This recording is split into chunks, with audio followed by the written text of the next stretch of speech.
Who here enjoys unraveling mysteries or solving puzzles? Would you believe me if I told you that everything happening in nature happens for a reason? And that once you start asking yourself the right questions and you know where to look, you can start reading the land like a map and predicting things before they happen? Good afternoon, my name's Jake. Welcome to the Schmeeckle Family Nature Program on Natural Navigation.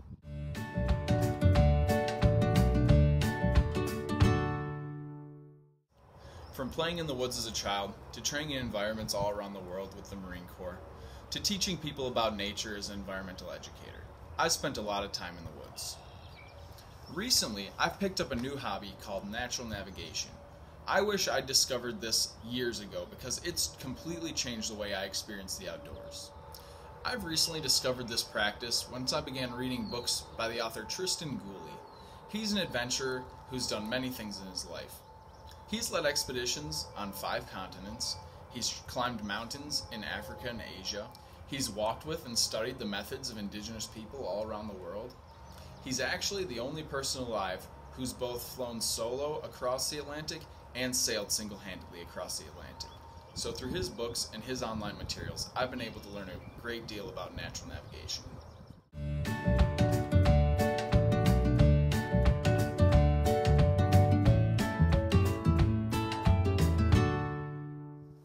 I mentioned looking for clues in nature to read the land like a map and to predict things before they happen. I can understand how you might think this is crazy now, but after today, I'll get you all on the path to seeing things in nature you never thought were possible. This is something indigenous people have done for thousands of years. Any culture that lives close to the land has learned how to look at the natural signs in their environment to read what's going on around them. Some examples include how Polynesian people can read ocean currents and look at the different clouds and what the seabirds are doing in order to navigate over thousands of miles across the ocean. Tuareg people in the Saharan desert are able to look at sand dunes and animal tracks in order to travel thousands of miles across the desert. Ojibwe people of the Great Lakes region can tell what time of year it is and what plants and animals are ready to harvest based on environmental cues. From this point on, I want you to start thinking about how everything in nature happens for a reason. We'll begin by looking at some basic clues that can help us figure out what's going on in our environment. Let's start with the basics. It's much easier for you to observe everything in your environment if you break it down into smaller chunks. I'm going to teach you a little trick called getting sorted that'll help you be able to observe everything in your environment. Getting sorted is an acronym you can use to help observe the different aspects of your environment.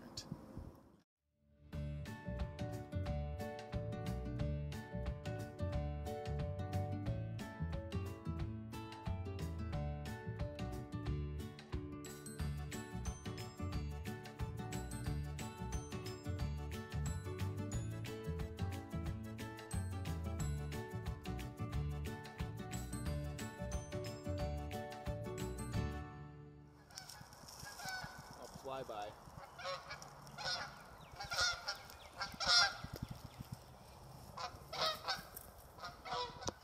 The first part of getting sorted is S, the shape. When I mean by shape is you want to look at the key features of the landscape. Major landmarks like hills, valleys, rivers, water bodies, wetlands, anything that you would find on a map. This will help you orient yourself in the landscape, especially once you learn the cardinal directions. This brings us to our first question you should be asking yourself. What directions, north, south, east, and west? Don't worry if you don't know now. A lot of the things we'll be talking about later on will help you figure out your sense of direction. O stands for overall character. For this step, you want to look at the rocks and soil in your area. Now, by looking at the rocks and soil, you can find out a lot about the landforms, plants, and animals that can be found in that area. Granite can indicate acidic soil and nearby wetlands. Limestone can indicate alkaline soil, rock formations, and caverns. Sandy soil can give you an idea that it's going to be dry. Dark soil can indicate a lot of organic matter and that it's fertile. It doesn't matter if you know what the name of the soil type is or the types of rocks, as long as you have an idea of what they look like. Because if you keep an eye on them, as you're walking along, as the landscape, plants, and animals change, the soil and rocks will also change. Another example I can think of is that if you see sandy acidic soil, you're likely to find pine and birch trees growing, but not many other species. The next thing you should look for are routes. This includes all major pathways in the form of roads, trails, or railways that humans have created. This will give you a good idea of where all the points of interest are and the best paths between them. It's also important to look at routes because this way you can plan out your trip and maybe choose to take a different path than what you were originally planning on. Tracks. Tracking is one of the most widely recognized nature observational skills. The most important part of tracking is building up the habit of noticing tracks, and your skills will grow on their own. What animal do you think left this sign? Not all tracks have to be on the ground. Next, you want to look out for edges. Edges are one of the most important things to pay attention to because animals will spend the majority of their time around the edge. Edges are also where you'll notice major changes in landscape or habitat. Next, you want to take a look at the details. Now that you've noticed more of the larger, more prominent features of your landscape, now's the chance to look at some of the smaller things, like names of plants and trees, names of roads, or anything you may have missed in the earlier steps. Most of the things we'll be talking about in this presentation will be considered smaller details. Once you can notice some of the smaller details and know what they mean, they'll give you some of the most information.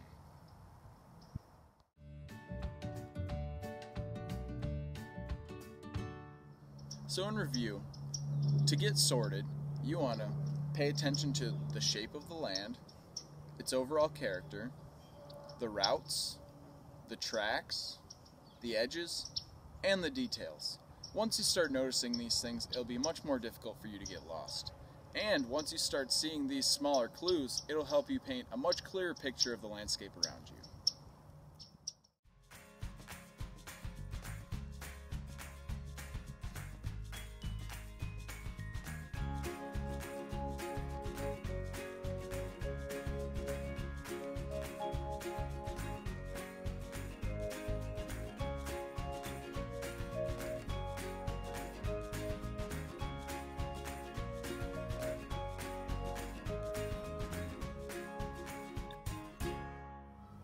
Before we start talking about environmental clues, I want to just note that Tristan Gooley recommends starting from top to bottom. What he means by this is you want to look for your clues first in the sky. So you want to see the sun before it dips behind a cloud, or you want to see what the clouds and weather are doing before it changes. This area is the most quickly changing, so you want to spot it first. Then you can spend more time focusing on the ground and everything around there. So like I mentioned, we want to start by looking at clues in the sky. The main clue we can see in the sky is the sun. You can see the sun anywhere you are in the world, as long as it isn't nighttime or if it isn't cloudy, like it is today. If you can see the sun right now, what direction do you think it's in? Here in the northern hemisphere, the sun is mainly in the southern half of the sky. It rises in the east and sets in the west. The sun's position in the sky varies throughout the year. In the summer, it's highest in the sky. In the winter, it's lowest in the sky. And in the spring and fall, it's somewhere in between. Knowing this information, if you know roughly what time of year it is and what time of day it is, the sun can give you a great idea of what direction you're looking. The wind can also be a great clue to give you a sense of direction. Each area varies slightly, but in general, the prevailing winds come from the west here in North America. Most of the time, storms will also come from the west. Keep this in mind when we talk about weather in a little bit. Wind can also tell us a lot by how it interacts with its environment. Looking at these downed trees right here, what direction do you think the wind was blowing when the storm came through? Wind can also give us an idea of direction when it blows any materials. So, if you see a snowdrift or a sand dune or waves on water, you can see what direction the wind's blowing from by how it's interacting with the surface.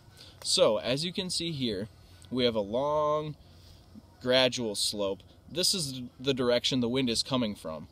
And the steeper slope is the direction the wind's going to. So the wind probably pushes the material like this. Once you start paying attention to what the wind is doing, you can start using it to predict the weather. In many places, the weather's constantly changing, especially around here in Wisconsin. By noticing just a few key principles, you'll be able to start predicting what the weather's going to do. All changes in weather are first preceded by a change in wind. Getting to know the local wind conditions in your area gives you a good start on figuring out what the weather's going to be doing.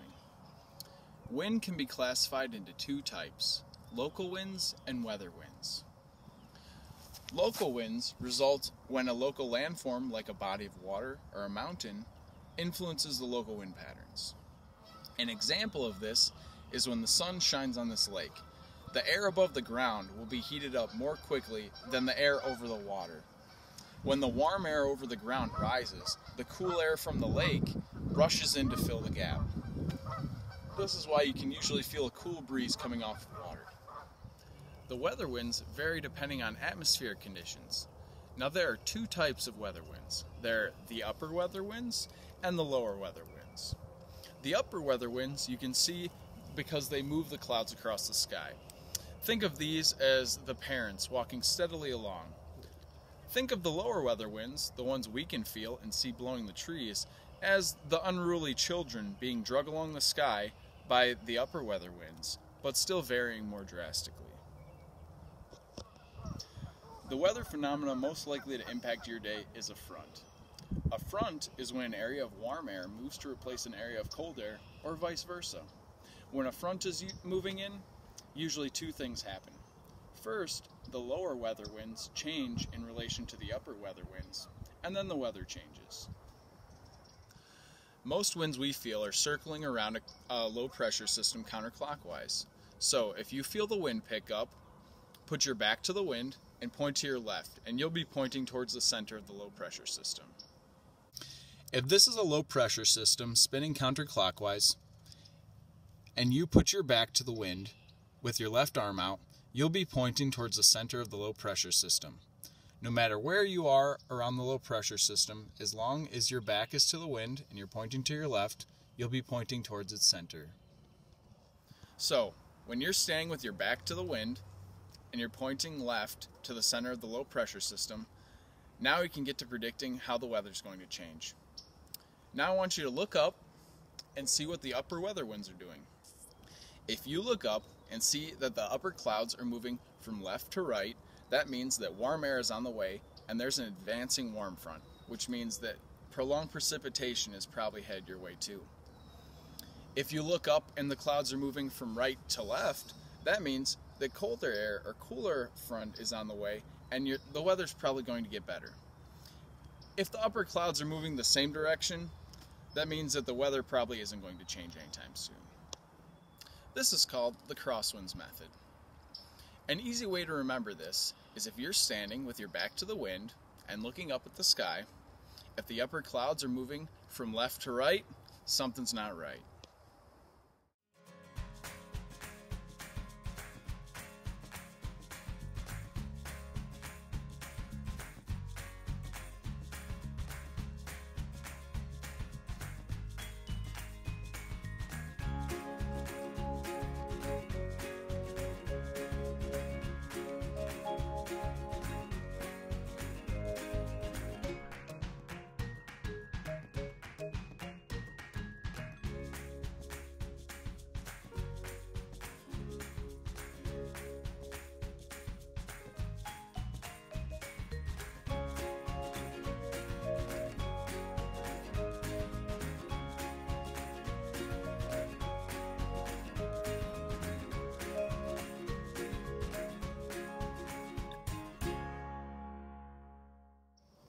Now that you have a good start on looking at the clues found in the sky, let's look at some of the clues that can be found on the ground. One of the main clues that can be found on the ground is trees. Like I mentioned earlier, the sun and the wind can act as a really good compass for us. Well, because the sun and the wind are the main things impacting how trees grow, trees can be used like a compass as well. Because the sun is primarily in the southern half of the sky, the trees grow to reflect this. You can see an example of this by looking at trees with branches coming out of both sides of its trunk. In a tree like this one right here, The branches on the southern side are more horizontal, whereas the branches growing on the northern side are more vertical. It's hard to see in every tree, but once you get an idea of what you're looking for, they start to stand out more often. Here's another way you can use tree branches like a compass. Usually there'll be more branches on the southern side of the trunk, and they can be thicker on that side too. Another way we can get a good sense of direction by looking at trees is by looking at their rings. If you look closely at the rings on this tree, on the southern side they'll be more narrow, and on the northern side they'll be thicker. The core of the tree will also be closer to the south because that's the direction the tree is growing in. From what I told you earlier, knowing that it's later in the afternoon, what direction do you think the sun is right now? Remember, I said it sets in the west.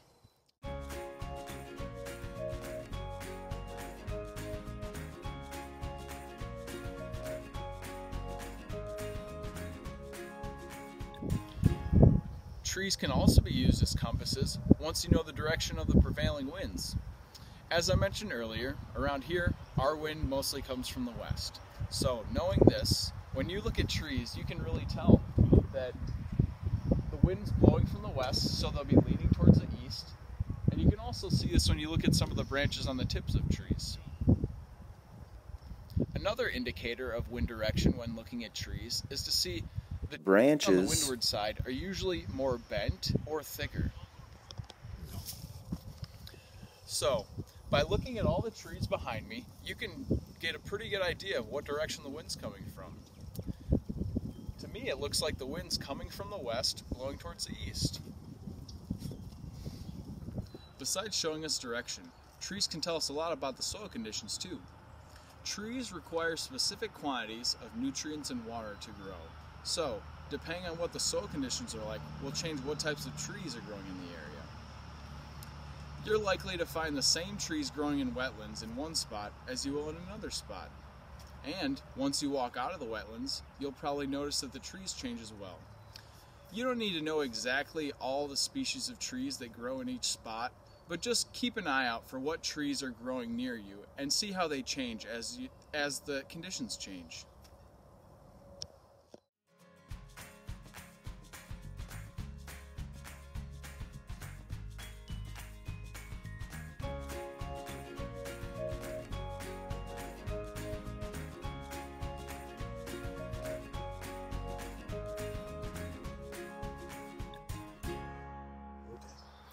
There are many more clues we can find from everything else growing on the ground. Plants give us many clues. Just like trees, plants can be a great indicator of what the soil conditions are like. What do you think the soil conditions are like underneath these cattails right here? You don't need to know the names of all the plants you see, but just keep a lookout for what plants are growing in what conditions. You can fill volumes of books with what plants need what conditions to survive, but as long as you're being observant, you'll see that the plants change as the environment changes.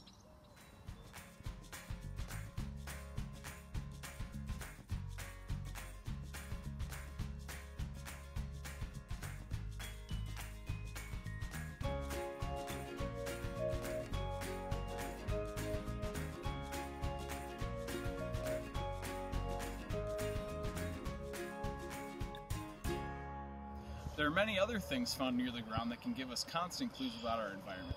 The animals. When we see animals in nature, it's usually when we're scaring them away. Animals survive by being incredibly observant. If you learn to recognize their behaviors and communications, you can benefit from their observations as well. Songbirds are usually the first ones to identify danger for the other animals. If you listen closely, almost anywhere you are, you'll be able to hear the songbirds.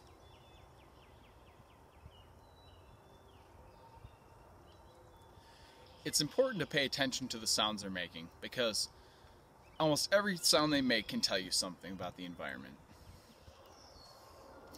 Birds are usually singing or chirping to each other for many reasons. They can be doing check-ins with each other or for mating purposes. The sounds you need to pay most attention to are the alarm calls. When a bird is making an alarm call, it'll be a high-pitched note in rapid succession. Birds even make different sounds depending on if the threat is coming from the air or the ground. Next time you're walking through the woods, try to listen to see if the birds are making an alarm to indicate that you're walking by or if someone else is walking. Birds can also warn you of threats by flying away. If you see a group of birds quickly take off, usually the threat they detected is coming in the direction they flew away from.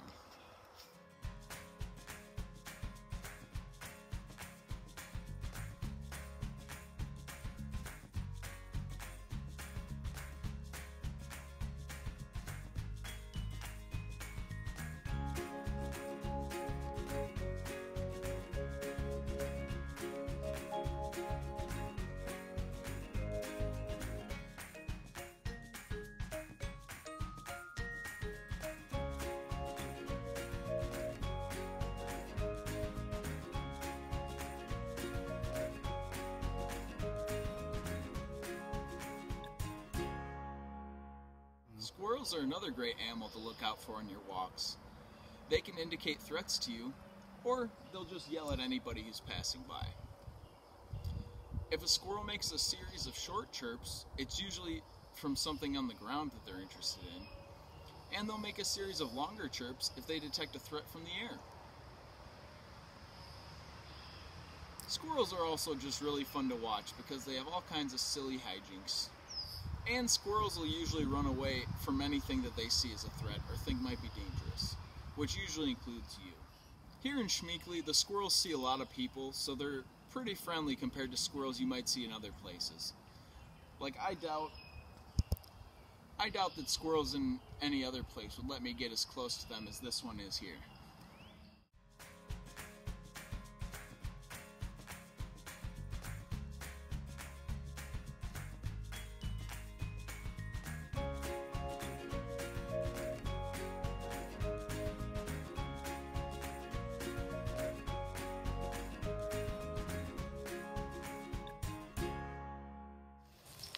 Animals like deer survive by being incredibly observant and aware of their surroundings. By paying attention to the animals, you can get a good idea of what's going on in your environment.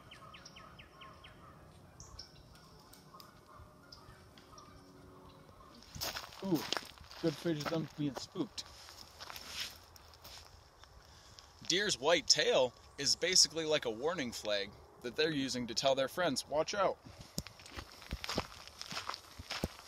See, once you start being in tune with the clues of nature, you're basically just part of nature.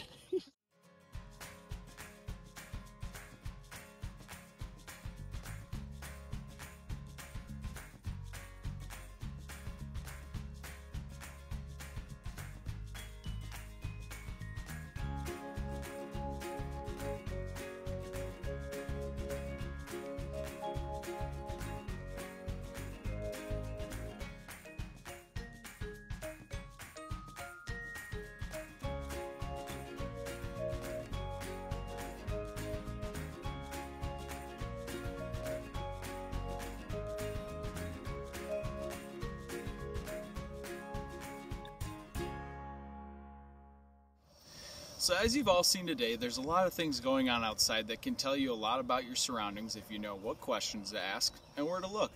What we talked about here today is the beginning of a skill that can take an entire lifetime to master, but it can also just be fun as a hobby. It can be useful if you enjoy a relaxing walk through Schmeeckle, or if you want to try something a little bit more adventurous. Either way, I hope you all enjoy using your new skills to navigate nature and see the land, plants, animals, and weather with a new appreciation that helps you solve the mystery of what's going on in the world around you. Thanks, see you next time.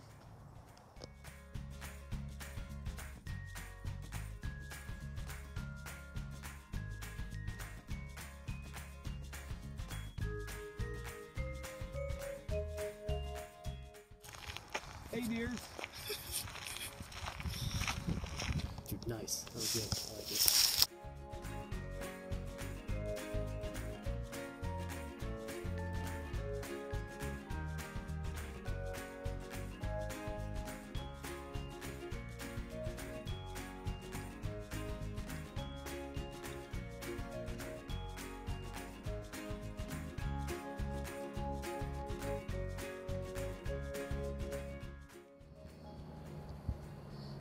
put your boonie cap on and get a thumbs up in there.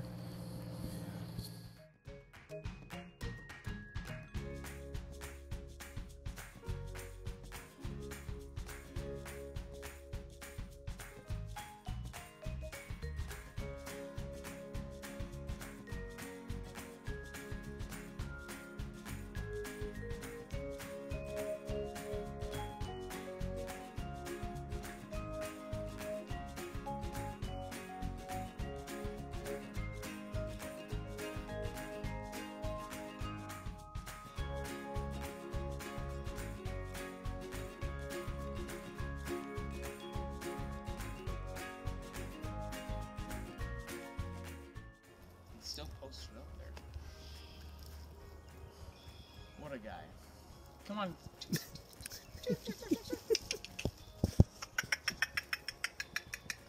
That's a warning.